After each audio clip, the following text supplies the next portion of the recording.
everyone, and welcome back to more The Minish Cap. And in this episode we will be finishing off the Fortress of Winds and claiming the next element.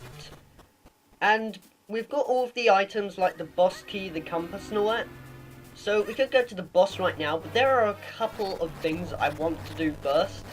Since we got the mole mitts, I want to dig around in most areas that we missed, because there's likely to be some special items that we've missed out on. And if you ask me, these enemies here are Wizrobes, and they are the most easiest version of Wizrobes I have ever fought. I mean, in the original Zelda NES, they were so annoying. But in Minish Cap, they're a joke. I mean, look how fast that took, and they only appear like, I don't know. Actually, no, they just appear like once in this temple, and that's it. It gives us a hint, though, that we're going to be fighting them later on or something, I guess, so that's all good. But even so, you know, just the Wizrobes in this game are a joke. If you've never played the Zelda NES version of the Wizrobes, prepare for a lot of rage, because they are just so difficult, I tell ya. Although with that done, again with the mole mitts, I want to go in the areas that we went to before, because there's likely to be a couple of chests that I missed out. As you can see, there's one down here. So I'm going to spend a couple of minutes, you know, just trying to collect stuff. And good thing I did collect that one, because it contained a red kingstone. What happened there? Something weird happened, like a spark came or something. And I'm not referring to the spark as in the enemy, I mean literally a spark. Like it happened just as my mole mitts touched the ground for some reason. Again, another red kingstone piece, so I guess it's a good thing I'm backtracking to all these areas, or else we'd have missed out on a lot of stuff.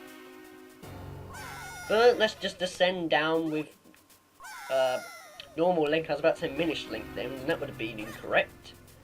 And go on to the next bit instead. So, you know, I'm just going to do it the same way I went to the right first, then the left, and just have an explore around, making sure we got everything. Oh, what? Oh, that's just great. The stealth has just knocked me off. That was brilliant.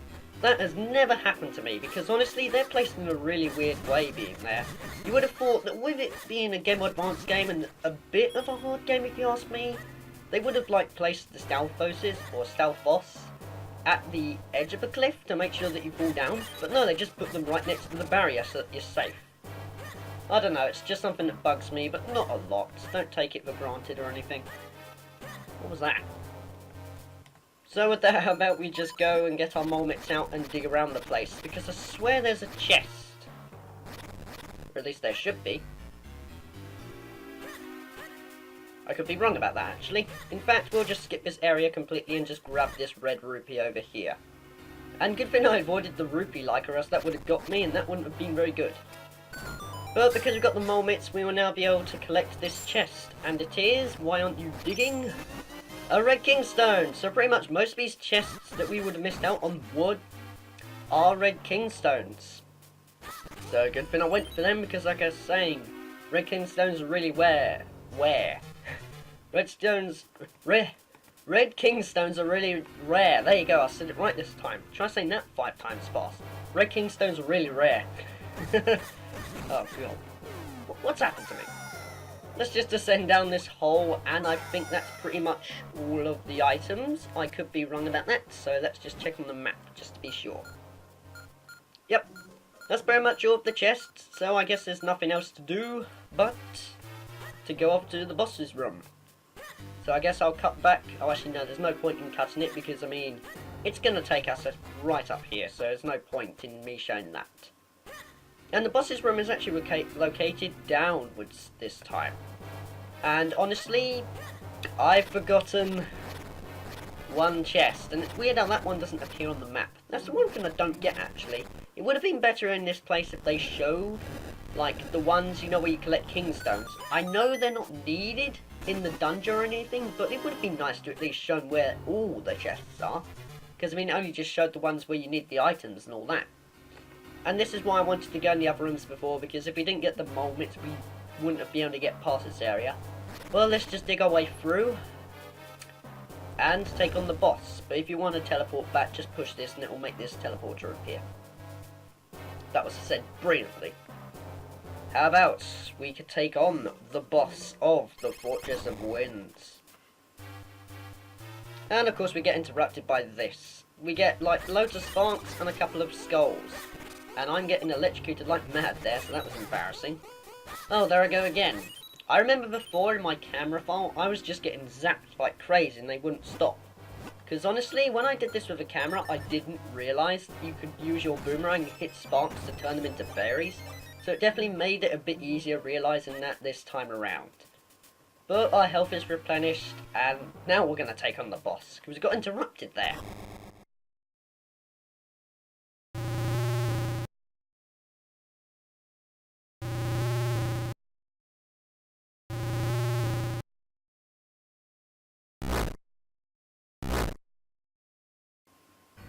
What an original boss idea. Okay, this boss is Azul. I don't know why they call him that, they just do.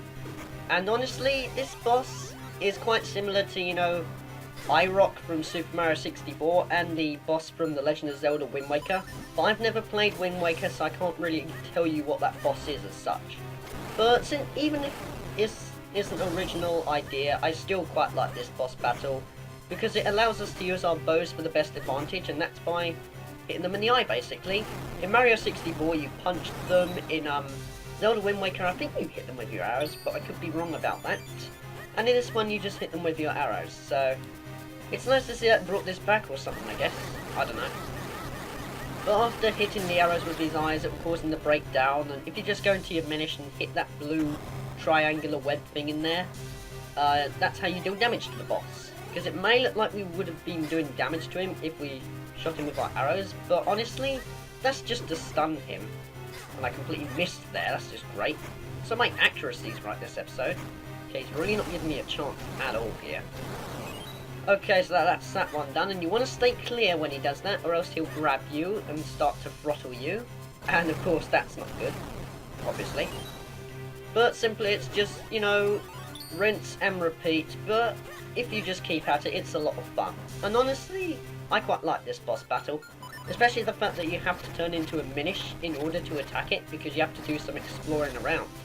And it also, you know, it's not all the same, because I mean, here, instead of just running up to the blue web thing, I had to use my moments and dig my way through. So it's nice to see that they changed a couple of things around here.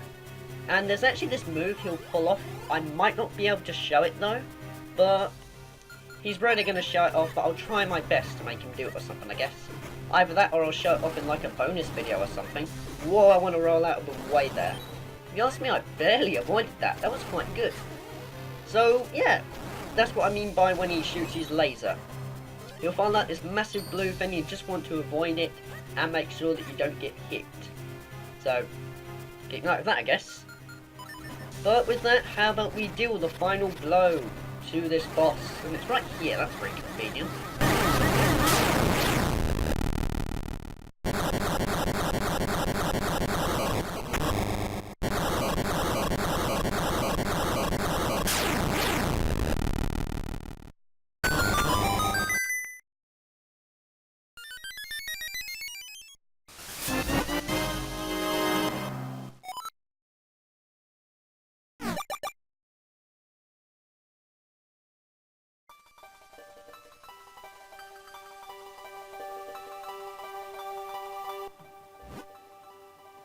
We are the tribe of winds. Long have we lived with the winds. We have mastered them. Now we join them. Together, with the great winds at our backs, we head for the skies. Those who come seeking our power must play the note Zephyr teaches. May they lead you onward to the power that you seek.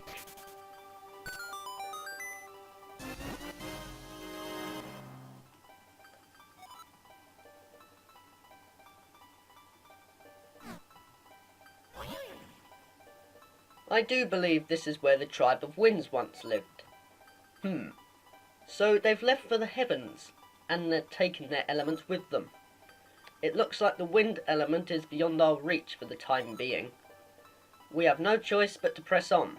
Let's get out of here. And with that we just magically teleport out. Why didn't Ezra do that in the first place? The element was not here, but at least we now have a clue to its whereabouts. You must use the Ocarina of Winds to open a new path. Well, there's no point in standing around. go get that last element. So with that temple done, and that completely got us nowhere because the wind element wasn't in there after all, I think it's been the end of this episode. I know it's been a bit short, like 5 minutes short than my usual one, but I like to end things off like just as we're about to clear a temple and all that. Well, actually, I guess I'll just show you one thing. The Ocarina of Wind is like, you know, the Ocarina of Time, except instead of time traveling, it allows us to teleport around the place. It's kind of like, you know, the recorder in Zelda NES. In a way. Actually, you know what? One last thing I could do to make it a bit longer is this. But first I've got to see what he's going to say. Aha! So that mysterious mark we've been seeing is a wind crest. If you played the Ocarina of Wind, Zephyr comes to pick you up and fly you away. That means we can have Zephyr carry us to any other wind crest we've seen. Are you following me, Link? Don't hurt your brain thinking about it. Just give it a try and you'll see what I'm talking about. So pretty much these are what the wind crests are for. They allow us to teleport around the place, I guess. Meaning it will save me a bit of editing time. But with that, I guess I'll show you off what I wanted to do. We've got a couple of red kingstones. So how about we do this, which is something I meant to do before. And that's fuse kingstones with Malari. Because it's honestly quite useful what he gives us. Regret I did the wrong one just then, that was embarrassing.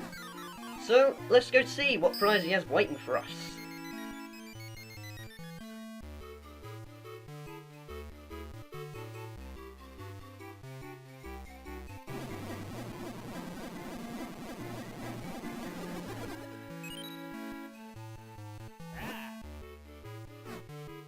So with that, he spawns a massive beanstalk for us to climb up.